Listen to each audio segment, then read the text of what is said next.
Hi folks, in this tutorial I'll be looking at painting quick and easy dirty yellow barricade. So without any further ado, welcome to the Underhive.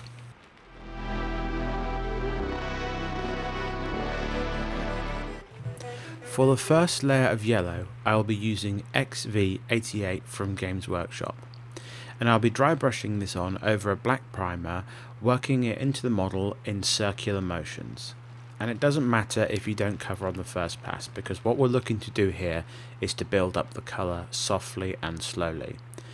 And to really emphasise that dirty look, we're going to be leaving some of the black primer showing through in the shadows and the recesses to aid for our grimy, grungy look. After 3 or 4 passes with the dry brushing, it should look something like this. And as you can see, it's starting to build up a nice solid colour now with dark, grimy black recesses.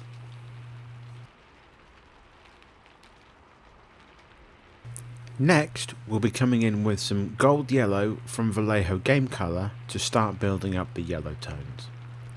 With this, we're going to be focusing once again with dry brushing in the middle of the panels, trying to build the colour strongest towards the top of the barricade, leaving the bottom half or the bottom third in a more grimy, darker state.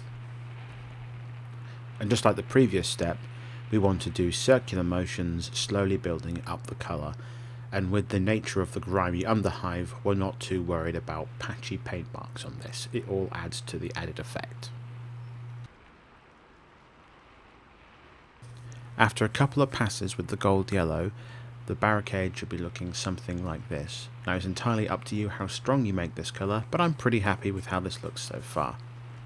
With the yellow paint now complete, we're going to start weathering this barricade to really sell that grimy, grungy underhive feel. The first stage of this weathering will be to do some sponge chipping. To do this, I have taken a small piece of blister foam and I have torn it all the way around the edges to give a nice jagged feel. If you don't have any blister foam, you can use an old kitchen sponge and you'll get a very similar effect.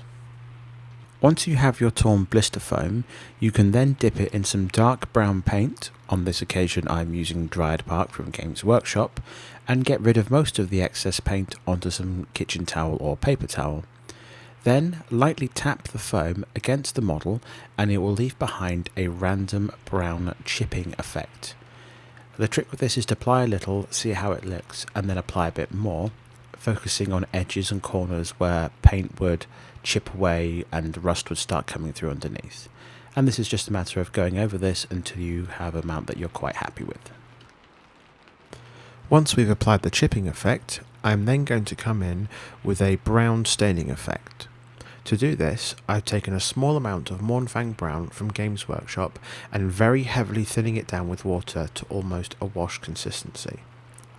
And with this, I'll be focusing on the recess details, but I will also be running it onto the areas of the flat panels to give a staining effect and a discoloration of the yellow.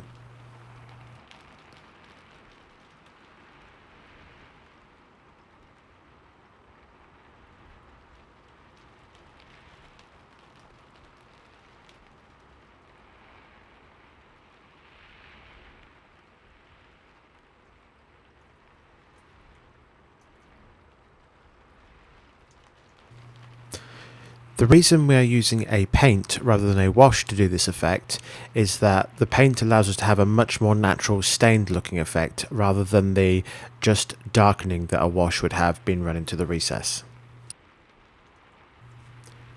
Once the Mournfang brown has dried, I will then be doing almost exactly the same thing, this time with skrag brown.